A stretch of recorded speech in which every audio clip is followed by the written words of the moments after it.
Studio, le podcast de la MC2, Maison de la Culture de Grenoble. Entrez au cœur du spectacle vivant. Nous sommes fiers de vous présenter notre première table ronde autour du spectacle vivant et du handicap.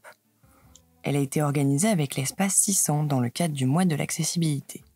Cette table ronde est en 2 parties. Dans cet épisode, nous accueillons Thierry Seguin, directeur du Centre national pour la création adaptée à Morlaix, Catherine Hargreaves de la compagnie Les 7 Sœurs, Elsa Humbert de la compagnie La Mauvaise Graine, Déborah Harver, interprète et autrice dans la compagnie Au-delà du Seuil, Marie Dalzotto et Patrick Zaffi, comédiens professionnels au sein de la troupe Ariste, et George Webster, comédien dans le spectacle Back to Reality.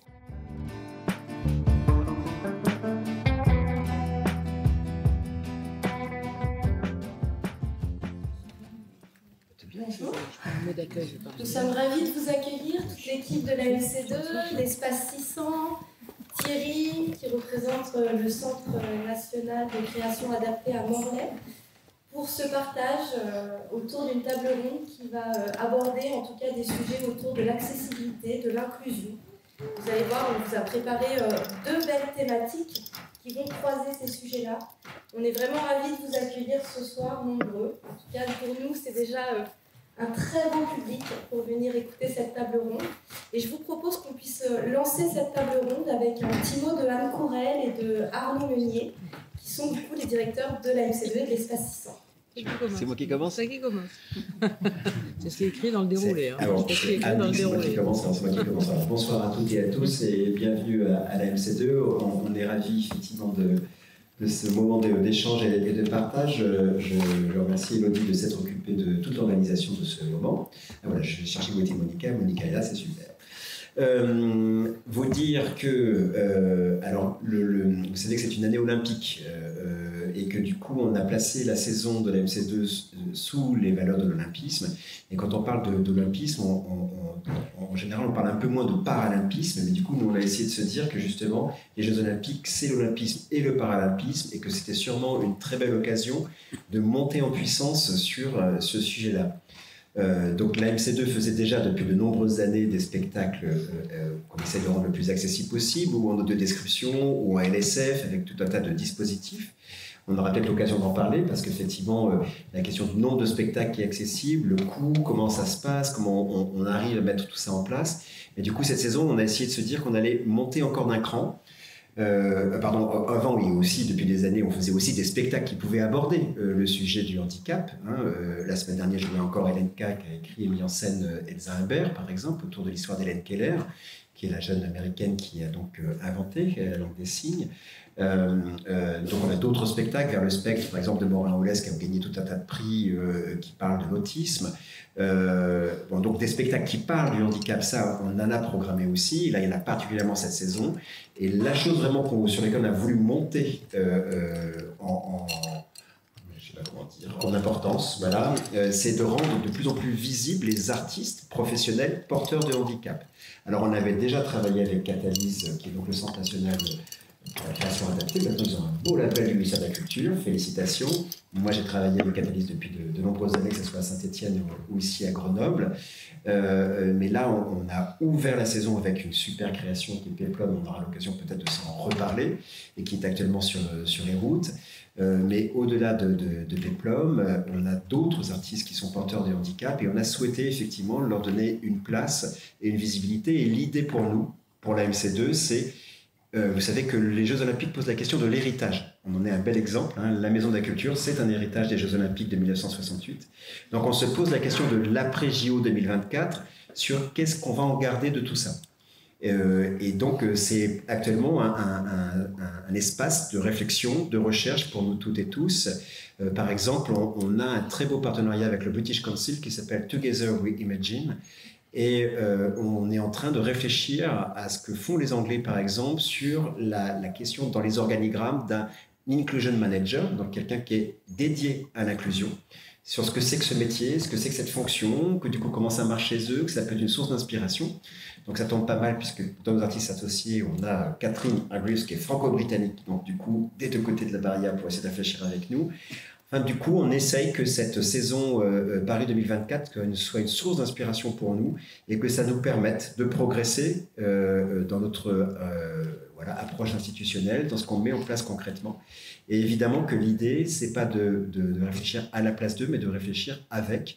Et donc, du coup, on est très heureux de vous voir si nombreux aujourd'hui pour pouvoir justement réfléchir avec.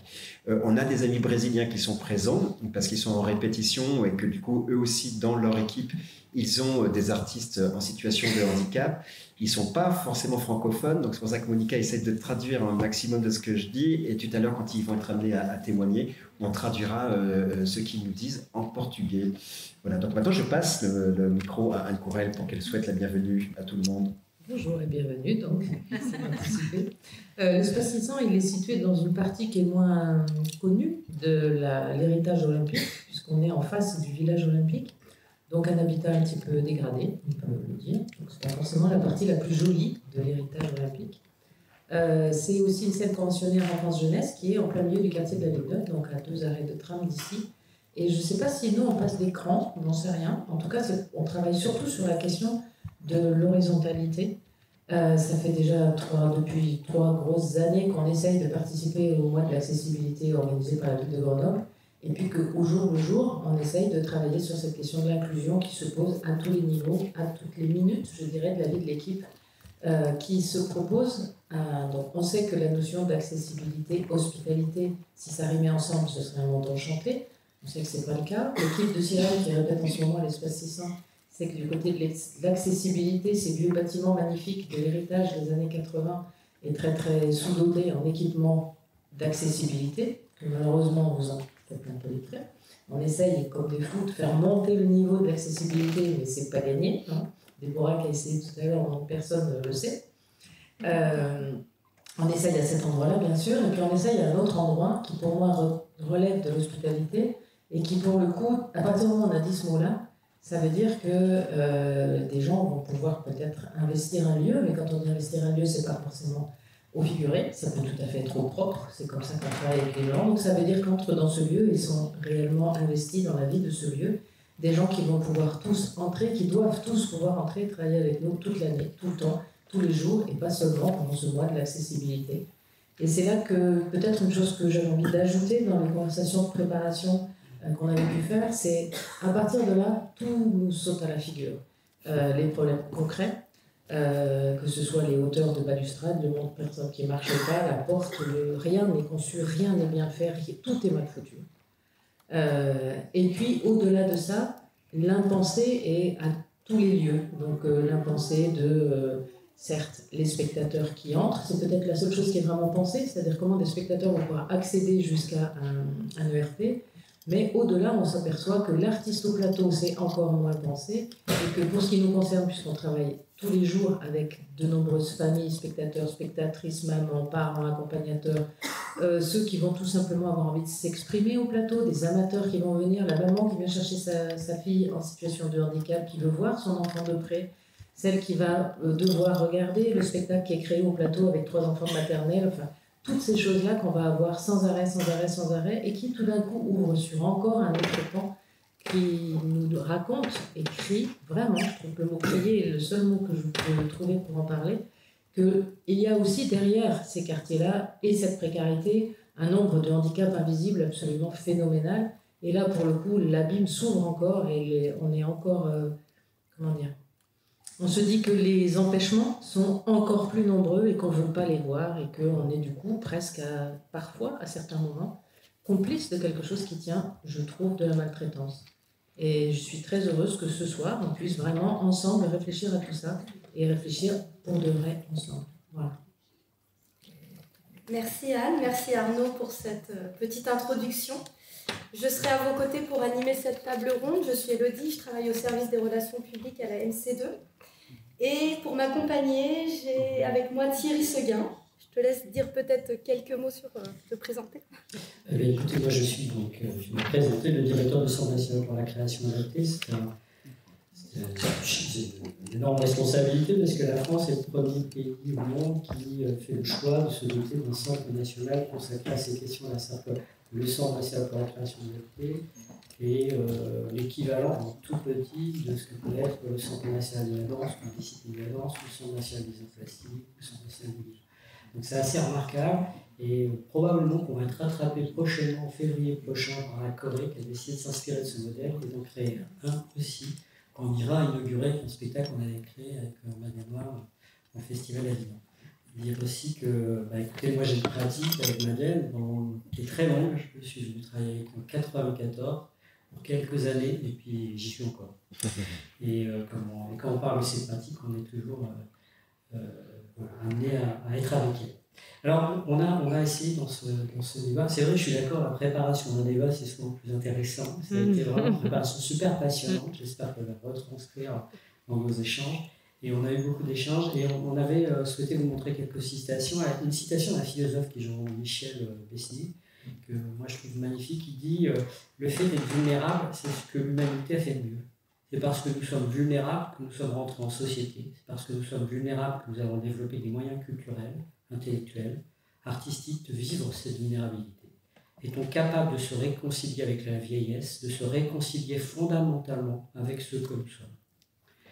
C'est une citation qui est très belle. Et puis je ne savais pas, j'ai découvert tout à l'heure en arrivant qu'on avait des artistes brésiliens, mais il y a une autre citation d'un artiste brésilien que j'ai toujours avec moi, qui s'appelle Marco Petri, et qui dit « Lorsque j'accède à une pratique culturelle, c'est la société qui m'accueille ». C'est un débat qui était au mois de janvier en 2021 en visio avec l'Institut culturel français et des artistes brésiliens. Cette parole m'avait bouleversé. Alors, on m'a demandé de vous faire une brève, très brève, introduction sur... grosso modo, qu'est-ce qui s'est passé d'accessibilité, des pratiques culturelles et artistiques, on va dire, ces 30-40 dernières années. Alors, je vous ai trouvé un petit schéma comme ça pour que, effectivement, quand on parle de termes, on se les représente. Exclusion, ségrégation, intégration, inclusion. Alors, probablement que l'exclusion était quelque chose qui a traversé les époques. Les historiens montrent qu'effectivement, les personnes handicapées n'étaient pas souvent au cœur des villages, contrairement à ce qu'on croyait, mais plutôt exclues à l'extérieur. À partir du lendemain de la Seconde Guerre mondiale, on s'accorde à dire que les politiques culturelles sociales françaises vont plutôt être des politiques de ségrégation, mais le terme ne doit pas être pris comme un terme péjoratif. C'est un mouvement qui a consisté souvent à l'initiative de parents, de créer des institutions qui permettaient de professionnaliser leurs enfants, de les scolariser, de leur donner des activités. Et donc, c'est le mouvement des instituts médico-éducatifs, c'était les écoles, les ESAT, etc. Et qui avaient cette qualité de prendre en charge des personnes qui n'étaient pas traitées par la société et qui avaient ce défaut de les mettre un peu à l'écart. C'est d'où ce terme ségrégation. Donc ça, c'est quelque chose qui va structurer les politiques médico-sociales du soin jusqu'à la fin des années 70. À partir des années 70, arrive une nouvelle notion qui s'appelle l'intégration. Et donc, alors vous voyez, sur les années 70, pour donner un exemple marquant, moi j'ai travaillé avec une éducatrice qui s'appelait Françoise Lebars. Quand elle est partie en retraite, elle a raconté qu'en 1977, elle était venue dans un marché avec nos comédiens et que la presse avait marqué « Devons-nous accepter que ces personnes soient là dans le marché ?» Donc vous voyez, on était dans une époque où on n'acceptait pas qu'une personne différente puisse être dans l'espace public.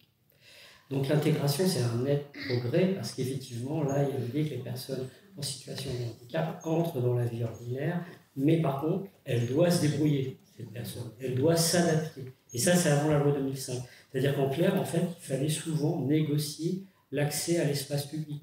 Moi, pendant des années, avant la loi 2005, quand j'étais en tournée, je demandais à un restaurant si je pouvais rentrer, parce qu'une fois sur trois, on me l'interdisait. Et ça, c'est avant 2005, c'est-à-dire hier, c'est très récent. Et ça, c'était la période de l'intégration, qui n'était pas satisfaisante.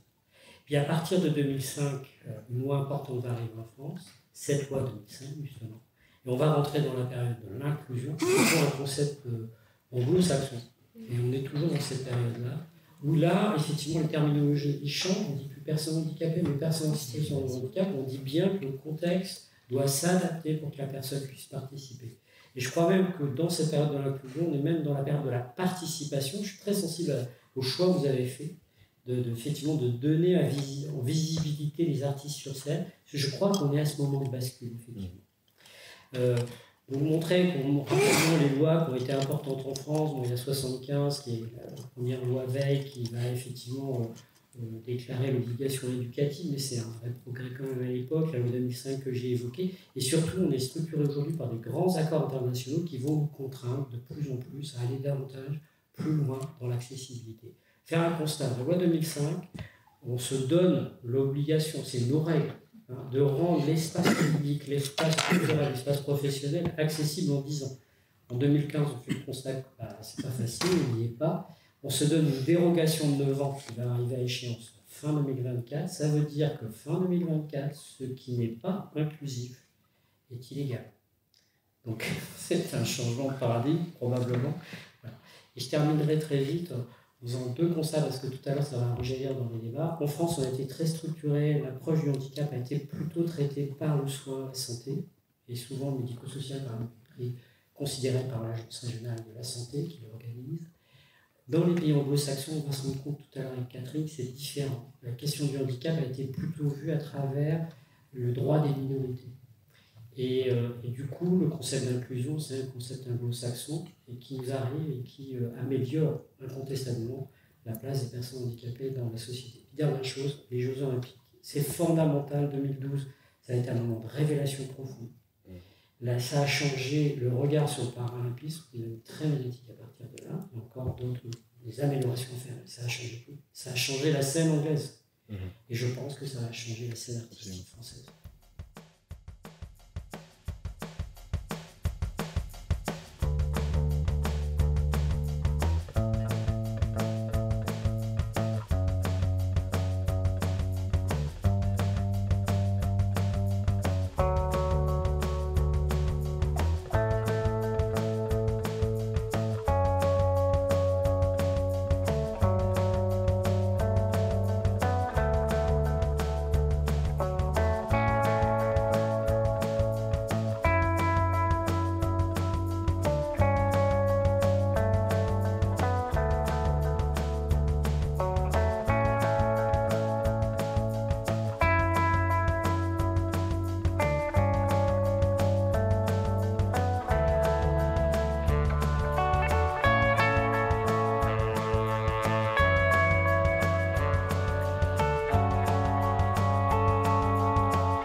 Merci Thierry. Juste, il a évoqué du coup l'Angleterre avec ses avancées. Et on avait juste envie de vous dire quelques petits mots sur un rapport qui s'appelle Time to Act. Est-ce que tu peux nous en dire 2 petits Très bref, pour en parler des heures, c'est le seul rapport que nous ayons, la seule mesure scientifique qui permet de constater la place des personnes en situation de handicap de spectateurs à acteurs. Donc c'est la seule mesure qu'on ait, elle est vraiment très bien faite. Et elle montre quoi? Qu'en Europe, les personnes en situation de handicap sont sous-représentées, mais que le principal obstacle, c'est le manque de connaissances. C'est pour ça que nous demandons d'expérimenter, d'essayer. Et c'est très important parce que c'est en faisant qu'on monte en connaissance et qu'on dépasse les obstacles. Il faut faire pour comprendre comment on est. Donc, merci Thierry pour ce petit éclairage historique qui nous remet un petit peu dans la contextualisation de cette table ronde. Du coup, on va aborder 2 sujets dans cette table ronde. Je suis désolée, on va générer beaucoup de frustration puisqu'on a un timing très serré et je pense qu'on peut se le dire très honnêtement comme ça en toute simplicité. Donc bien sûr, l'idée de cette première table ronde, c'était de commencer à se poser des questions, à réfléchir autour de ces questions-là. Et puis bien sûr, on va penser d'autres temps, d'autres moments comme celui-ci où on pourra poursuivre cette réflexion. Donc on a en tout cas choisi avec les artistes qui vont participer à cette table ronde 2 sujets qui nous tenaient à cœur pour cette table ronde. Le premier, c'est la question du renouvellement des esthétiques. qu'est-ce que finalement le fait de partager la scène, de travailler en inclusion, qu'est-ce que ça va pouvoir apporter comme nouvelle esthétique au plateau. Aussi la question du langage qu'on va venir interroger, quelles nouvelles formes de langage vont pouvoir arriver à travers ce travail en inclusion. Et pour ça, je vais remercier Arnaud et Anne qui vont pouvoir gagner une gourde. Voilà, gagner une belle gourde MC2. Merci à vous encore pour cette échange. Et on va accueillir pour ce premier échange Catherine Hergreaves, qui est juste là, du coup, qui est metteuse en scène, qui écrit aussi, qui est comédienne, qui est du coup anglaise de naissance, je ne sais pas comment on dit.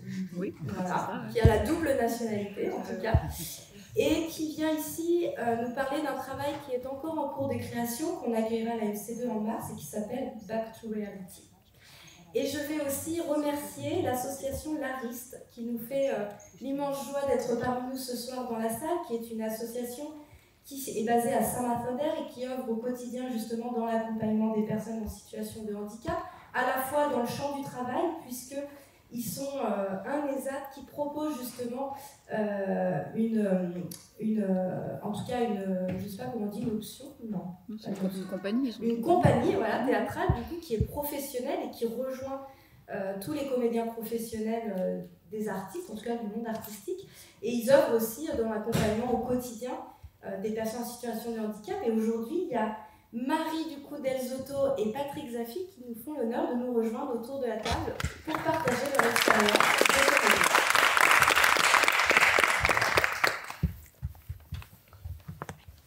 Merci à vous de nous rejoindre. Vous avez aussi le droit à une petite courte. Voilà. Merci.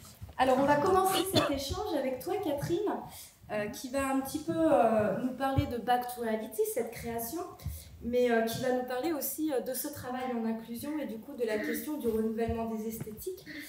Peut-être je te laisse introduire, Thierry, et puis je te laisse la parole. Peut-être que c'est bien directement commencer par l'entretien que tu vas nous montrer. Avec Jean. Ouais, je trouve que c'est une belle matière pour commencer à discuter. Oui, parce que dans l'idéal, ça aurait été bien que ce soit Georges qui soit à ma place. George Webster, c'est le comédien porteur de trisomie qui joue dans la pièce que je vais créer en mars. Mais comme il habite dans le nord de l'Angleterre, c'était un peu compliqué de le faire descendre. Donc on a fait un petit zoom. Voilà. Et que je suis pas monteuse, donc j'ai monté quand même cette vidéo et je vous traduis au fur et à mesure. Donc tout d'abord, après il y avait 40 minutes de zoom, j'ai réduit à 9 minutes. Voilà. On a beaucoup discuté sur tout. Comme vous voyez, je suis très fatiguée. Et donc d'abord, je lui demande de se présenter. Bonjour, I'm an actor and I'm 23 years old. I'm also a presenter on TV, so I present on CBeebies, which is a kids TV programme on BBC. That's loads of fun. Also, I'm an actor, so I've been in a few things. I've been with Casualty, I've been in World on Fire. On stage, I'm working on Back to Reality. This is a really fun project. And I'm also part of a national ensemble with a Separate Doors, UK national ensemble company, which is loads of fun. And also, last year I was doing Strictly Dancing the Special, which is a UK dancing competition. And with Liga right now, I've did that to my training. It's gone super fast. And I won a BAFTA last year for the Best Presenter for CBeebies and BAFTA Children's Awards. And I've just signed off my book number 2, so I'm an author as well. Lots of things. Donc bonjour, je m'appelle Georges, je suis comédien, j'ai 23 ans. J'ai 23 ans, je suis aussi présentateur pour la TV pour l'émission CBeebies, un programme pour enfants sur la BBC. Sinon, qui est une des chaînes nationales en Angleterre. Sinon, j'ai joué dans des séries anglaises à la télé. Sur scène, je bosse pour Back to Reality et je fais partie d'une troupe nationale, Separate Doors. L'année dernière, j'étais sur Strictly Come Dancing, c'est un peu de danse avec les stars, voilà. Une compétition de danse à la télé. Là, je viens de me remettre à l'entraînement et au training. Et puis, j'ai aussi été l'année dernière nominée au BAFTA, l'équivalent, c'est les Césars, pour meilleur présentateur d'émissions pour enfants, et j'ai gagné le BAFTA. Et je viens de terminer mon 2e livre, je suis donc aussi auteur. Alors, la deuxième question que je vais poser, c'est qu'est-ce que tu aimes dans le fait d'être acteur? When you think on the spot and doing the things that drop and character and then you do it wrong, that's loads of fun. And I also love playing with different diverse characters, like being an army medic or like a villain or a hero or a sidekick. Ok. Alors, il faut savoir que il a un accent du Nord pour ceux qui comprennent l'anglais. Moi, des fois, je lui demande de répéter parce que je n'ai pas un accent du Nord. Alors, voilà. Tout d'abord, sa réponse, c'est moi qui n'arrive pas à parler là. Tout d'abord, j'adore l'improvisation. C'est-à-dire quand il faut réfléchir dans l'instant, une fois qu'on a le contexte et le personnage. J'adore vraiment, et aussi j'aime beaucoup jouer plein de personnages différents, comme être comme médecin de l'armée, ou être un méchant, ou un héros, ou un deuxième couteau. 3e question, quel est le genre de rôle que tu préfères? Well, you know, people at the dance where one of the portrays victims, as a victim, and that's not really the case, really. We all need to play different diverse characters and not just a victim. That's how I portray. Ok. Alors souvent on met les personnes porteuses de trisomie dans le rôle de victime, et dans la vie c'est pas le cas en fait. Donc on a besoin de jouer plein de personnages différents, pas juste des victimes. Ah oui, pardon. Est-ce que tu peux sauter plus loin? Ouais, donc on va sauter à la prochaine question à 2 minutes 35 qui est: y a-t-il un autre métier qu'acteur qui t'intéresse dans les arts du spectacle? It's actually really interesting to do. But I don't know if I have the imagination to be a writer, if you know what I mean. Yeah. Because I do have really writing. It's just the fact of how to structure it. Yeah. And how to imagine it. That's, I don't know if I'm good at that, but money can help, but love what I like. Doing it. Doing a team. Rather than do it all on my own, that's a lot of pressure, you know, on your own, isn't it? Yeah, it is. Merci, merci beaucoup. Ce serait vraiment intéressant de diriger ou d'écrire, mais je ne sais pas si j'ai une imagination suffisante pour être un auteur. J'ai les idées, mais c'est le fait de structurer et d'imaginer. Je ne sais pas si je saurais faire ça.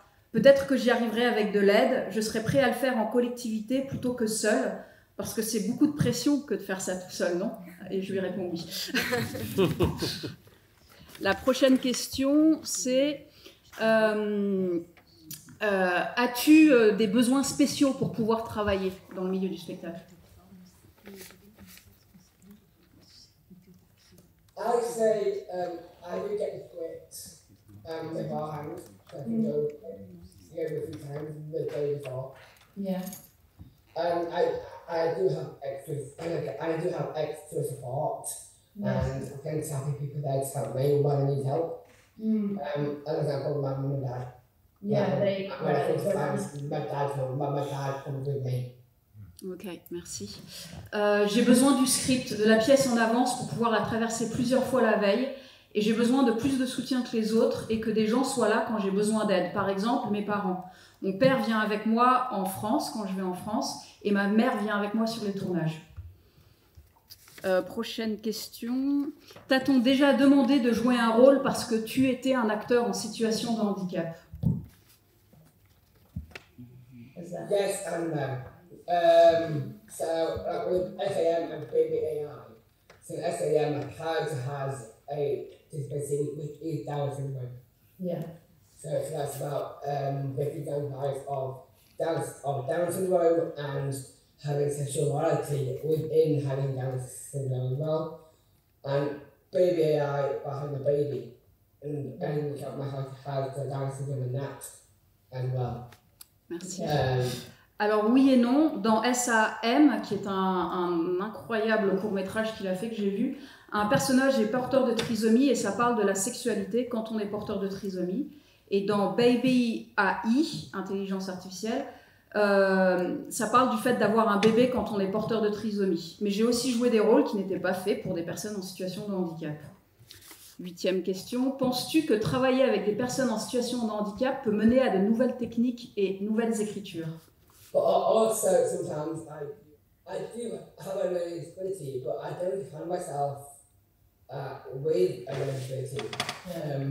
As to me, as an actor, I've got a friend called Tommy Jessup, and he's an actor, and he was in Lamp Duty, which is the popular British police drama, and he was in that, and I used to star with an actor. And if you go to the Oscars or the BAFTAs or the Tonys, the Olivier's, the awards, and you don't see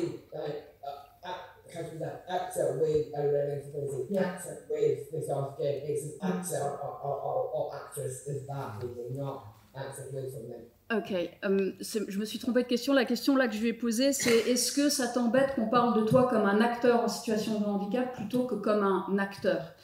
Il me dit, je suis en situation de handicap, mais je ne me définis pas comme ça, à travers ça. Je suis moi. J'ai un ami, Tommy Jessup, qui est porteur de trisomie. Il joue dans une série policière connue en Angleterre, et moi, quand je regarde la série, je le vois comme un acteur, c'est tout. Et quand on regarde les récompenses, comme les Tony Awards, les Césars, les Oscars, etc., il n'y a pas la catégorie acteur en situation de handicap, il y a juste acteur et actrice. Et maintenant, la question, penses-tu que travailler avec des personnes en situation de handicap peut mener à de nouvelles techniques et écritures?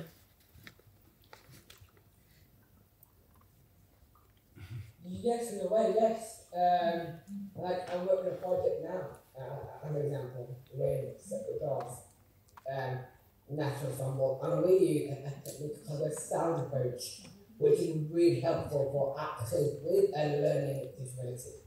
You cut out the back chats in the rehearsal room and you leave that outside of the rehearsal room when you talk to your friends, and leave that out of the rehearsal room.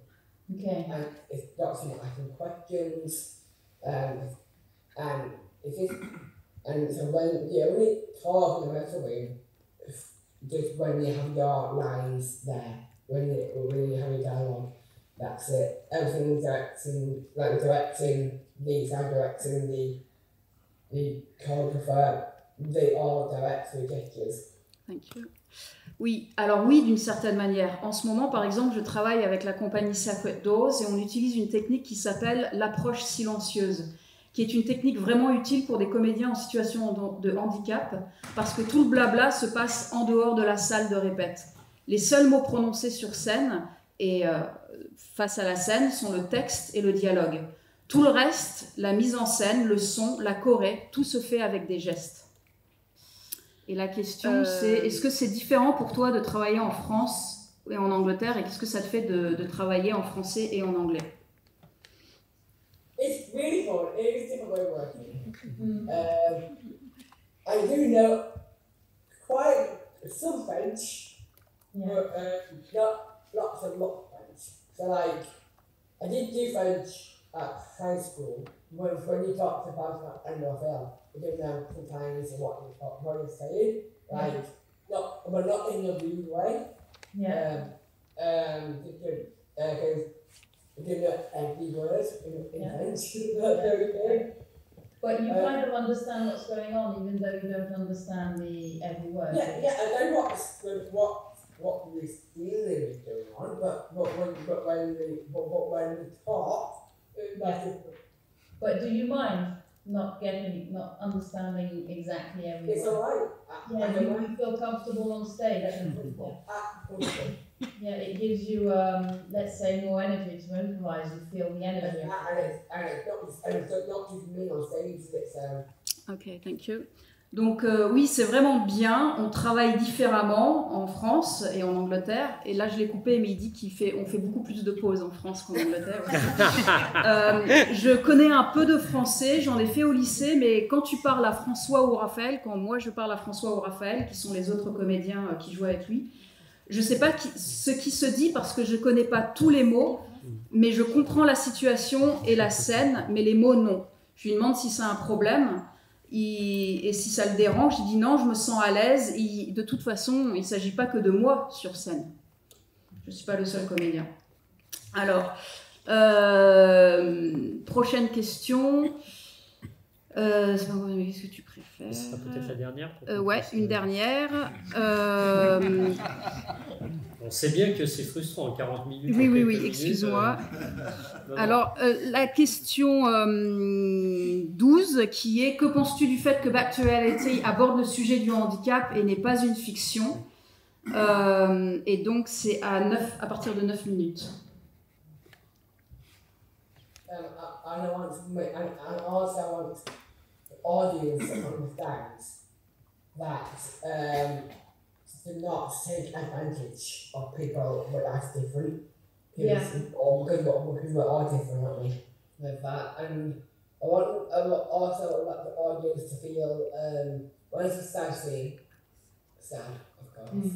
And also uplifted at the end. Et on continue juste à la fin parce que c'est la même réponse. Yeah, it's not difficult when it's just that you have different strengths and weaknesses. Any person has their strengths and weaknesses. Donc, oui, alors moi ça me va, oui, de faire un spectacle qui parle de handicap. Je veux juste que le public comprenne qu'il ne faut pas profiter des gens en situation de handicap.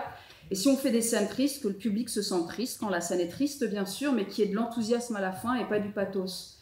Ce n'est pas difficile d'être en situation de handicap, c'est juste qu'on a des faiblesses et des atouts différents, et c'est le cas de tout le monde a des faiblesses et des atouts différents.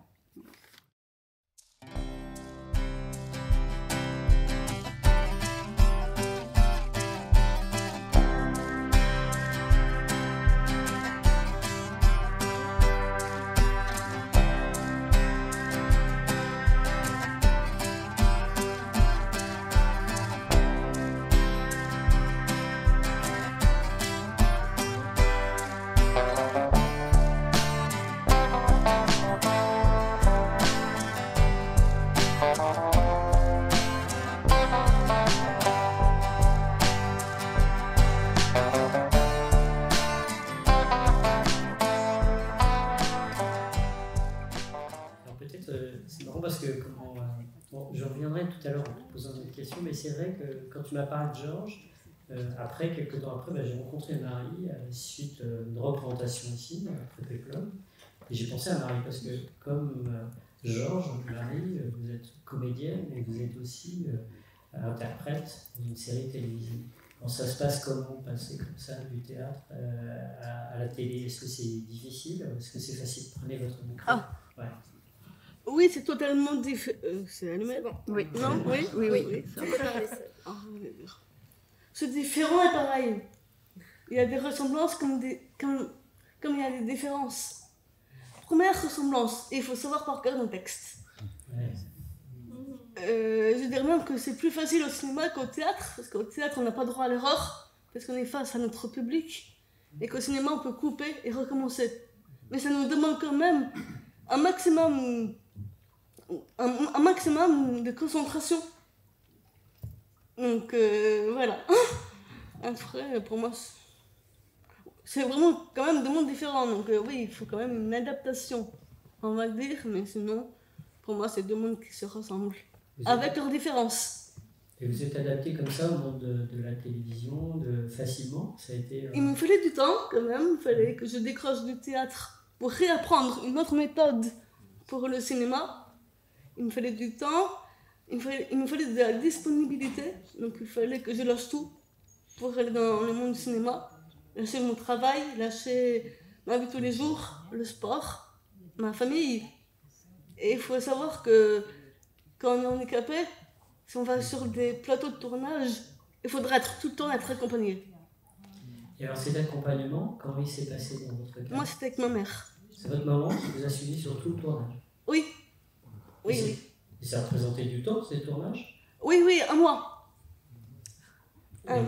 Et donc les 2 saisons, c'était un mois à chaque fois de tournage? Si vous parlez de mentions particulières, oui. Et là, à chaque fois, votre maman était avec vous? Oui. Formidable. Oui, c'est bien, mais elle n'était pas tout le temps avec moi. Elle était du côté de l'ombre. Moi, j'étais sous les caméras. Donc, j'ai une pensée à elle aussi. Est-ce que ça représente des difficultés malgré tout, le fait comme ça de quitter la compagnie, d'aller travailler sur un tournage, d'être obligé d'accompagner par sa maman? Parce que votre maman a travaillé peut-être à côté? Non, elle était en pré-retraite. Elle était en pré-retraite. Et du coup, il fallait ça, parce que sinon j'aurais pas pu faire ce que j'ai fait. Voilà. Ouais. Elle était surtout là pour le côté logistique et autres. Et moi j'étais sur scène, derrière une caméra, à savoir mon texte. Et ce qui est bien au cinéma, c'est que si on a un trou de mémoire, on peut compter sur les jeux d'acteurs et sur les comédiens pour nous relancer. Et il faut aussi avoir une super bonne hygiène de vie. Minimum 10 heures de sommeil. Et cet accompagnement fait par votre maman sur le tournage, il y a eu des difficultés? Comment ça a été naturel? Est-ce qu'elle était payée, votre maman, comme vous l'étiez en tant que comédienne? Non. Elle était bénévole? Mais elle a pris cette responsabilité pour moi parce que ça me tenait à cœur. Et je crois, Catherine, qu'en Angleterre, justement, ça s'est réglé, c'est-à-dire qu'ils ont 2 un statut tiers. d'accompagnant les dents. 2 tiers du salaire du comédien. C'est-à-dire que je paye les accompagnants de Georges 2 tiers de son salaire. Que ça soit un parent ou que ça soit, que ça soit un artiste. Ouais, ça peut être soit le parent, soit il y a des formations dans certaines écoles pour être accompagnant aussi. Mais je rêverais d'avoir un agent officiel. Ah oui. Ma mère ne pourra pas tout le temps m'accompagner. Ouais. Donc il faut qu'en France, on trouve cette solution d'un nouvel accompagnement, et un agent officiel. Mais vous êtes avec Patrick dans une compagnie de théâtre. Qu'est-ce qui s'est passé lorsque Marie est partie? Est-ce que ça a été un problème? Est-ce que ça a déstabilisé la compagnie? Ou la compagnie était prête à ce que le comédien aille ailleurs? À ce moment-là, je n'étais pas encore dans la troupe. Ah oui. D'ailleurs, vous êtes arrivé quand dans la troupe? En 2017, à la rentrée.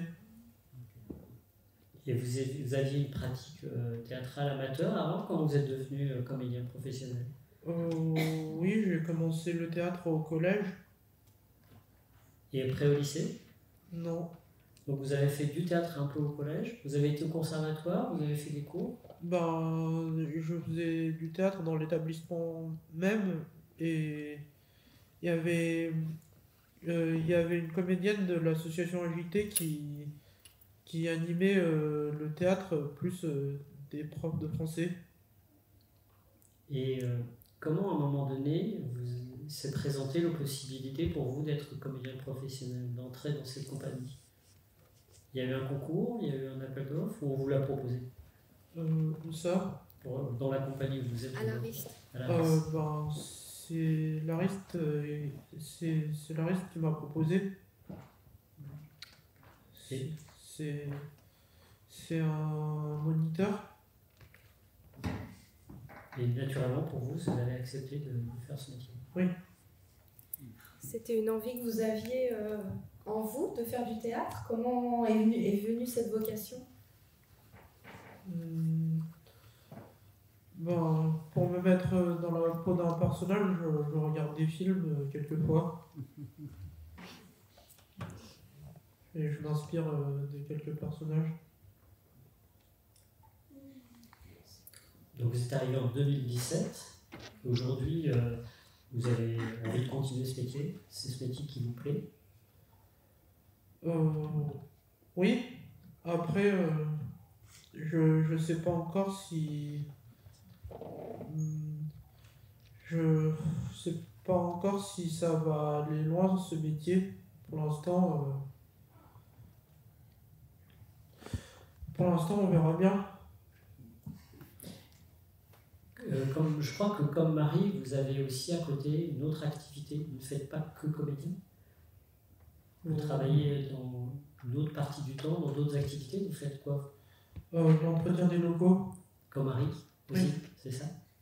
Et Marie, vous êtes venue comment au théâtre? Comment vous êtes rentrée dans la compagnie? C'était un ancien directeur de l'ESAT qui m'a demandé de faire partie de ce projet qui était très flou. Et on m'a demandé de faire partager mon expérience théâtrale en sachant que j'en ai fait auparavant pendant 15 ans en amateur. J'étais pas très pour au début, je savais pas où ça allait en venir. Moi j'étais plutôt tentée pour la restauration. Et puisque le théâtre est une grande histoire d'amour pour moi, ça m'a sauvé de mon handicap et de la souffrance qui allaient ensemble. J'ai fait ce saut dans le vide et j'en suis fière et je ne regrette pas. Alors, moi, c'est une question que j'avais envie de poser à Catherine. Le fait comme ça de travailler dans le spectacle avec Georges, est-ce que ça a changé ton approche du spectacle? Le fait d'avoir un artiste qui vient d'une autre culture, déjà, et qui a une singularité comme celle de Georges. Tu l'as choisi pour ça, mais... Alors non, moi je ne l'ai pas choisi parce qu'il était porteur de trisomie. Ah. Je l'ai choisi parce que il a une joie absolument incroyable. Et justement, je voulais pas, comme ma grande sœur était porteur de trisomie et que ce spectacle parle entre autres de ma grande sœur, je voulais pas qu'il y ait un comédien porteur de trisomie parce que je voulais pas que les gens disent « Ah, elle a pris ce comédien pour ça ». Et alors que j'étais en résidence d'écriture en Angleterre, je suis allée à une séance de répétition et j'ai vu Georges arriver sur le plateau avec sa joie. Et je me suis dit, ah, c'est ça, c'est cette énergie-là qui me pose sur mon plateau. Et après, je lui ai demandé de faire partie de la pièce. Il a dit oui, bah, demande à mon agent et on verra bien. Et l'agent a dit oui. Et une fois qu'il a dit oui, là, je me suis dit, ah zut, comment est-ce que je vais régler, comment est-ce que je vais faire en sorte que les gens ne se disent pas, ah, elle a pris ce comédien parce qu'il était porteur de trisomie. Et en fait, on ne se dit pas ça parce que mes deux autres comédiens sont nuls en anglais. Et donc, en fait, la première chose qu'on se dit quand on les voit au plateau, on fait « Ah, c'est l'acteur anglais sur scène ». Donc, voilà, je ne sais pas si j'ai répondu à la question, mais après, est-ce que ça change quelque chose pour moi ? Je peux que parler du caractère de Georges, donc ça n'a rien à voir avec sa trisomie pour moi. C'est juste qu'il est... en fait, tout est génial pour le moment pour lui. Il adore tout. Et donc, un acteur qui dit oui à tout, c'est pour les metteurs en scène dans la salle, c'est fantastique. Et quand je lui dis on s'est trompé, il dit oh bah c'est pas grave, on fait autre chose. Et c'est juste assez magique. Donc, il nous suit un peu dans cette énergie-là. Voilà, c'est ce que je peux dire. Après, oui, bien sûr, je pense à des méthodes ou à des techniques pour que les improvisations se passent d'une certaine manière. Je m'inspire de la méthode silencieuse dont il parle. Voilà, mais c'est juste... En fait, chaque comédien est différent, donc à chaque fois, en tant que metteur en scène, on doit s'adapter au comédien qu'on a en face de nous, donc qu'il soit porteur d'un handicap, ou qu'il soit capricieux, ou qu'il ait un temps de concentration. Enfin voilà, en tant que metteur en scène, c'est le boulot de directeur d'acteur d'essayer de répondre à tous ces besoins-là. Enfin, voilà. Et alors, peut-être une dernière question à Marie et Patrick. Est-ce que vous avez déjà joué sur scène avec d'autres acteurs que la compagnie? Alors oui, pour Marie, puisque tu es dans cette série. Je dois beaucoup à mon metteur en scène. Il m'a tout appris de ce métier. C'est vrai. Donc je suis très très reconnaissante envers lui. Et lorsque vous vous êtes retrouvé dans la série, il n'était plus là, le metteur en scène? La compagnie a été désolue. Et toi, Patrick, tu as déjà joué dans d'autres projets que celui de la compagnie Clarisse? J'avais été figurant dans un court-métrage qui parle d'une trisomique. On doit deviner qui c'est. Non. Dont la mère s'oppose à ce qu'elle ait un enfant. Ah. Et il y avait je jouais, en fait j'étais figurant et mon collègue à moi il y était aussi là-dedans, un de mes collègues. Bon. Dans le travail que vous faites avec Clarisse, vous êtes accompagné par des metteurs en scène différents. Là, vous avez commencé un travail avec Catherine, qui est là, dans le but de faire un projet justement autour des Olympiades culturelles qu'évoquait Arnaud en introduction. Est-ce que pour vous, tout comme les metteurs en scène s'adaptent aux comédiens qu'ils ont en face d'eux, est-ce que pour vous aussi ça change le travail au plateau, le fait d'avoir des metteurs en scène différents qui vous accompagnent? Puisque tous les metteurs en scène sont tous différents, je dirais bien sûr je dirais plutôt qu'on parle la même langue, la langue du théâtre, qui est notre métier, notre passion, notre joie de vivre, notre colonne vertébrale. Donc. Et à partir de là, tout est possible. Voilà, c'est ça. Et après, mais aussi sur le fait que quand on est sur scène, on n'est pas handicapé. Donc oublions un moment de handicap et parlons humainement. Bon bah écoutez, on vous remercie tous les quatre parce que même si Georges était filmé, il était très présent. Et puis bon voilà, s'il y a un agent dans la salle, on voit que Marie en cherche un. Et Catherine vient de nous dire que ce sont souvent des interprètes très volontaires, je confirme, ayant travaillé. Mais je me contente de ce que j'ai pour l'instant. Hein. Merci à vous en tout cas pour ce partage d'expérience. Merci.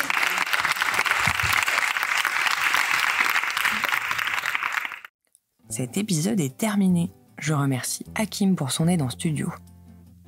La seconde partie de cette table ronde sera disponible sur la chaîne YouTube de la MC2.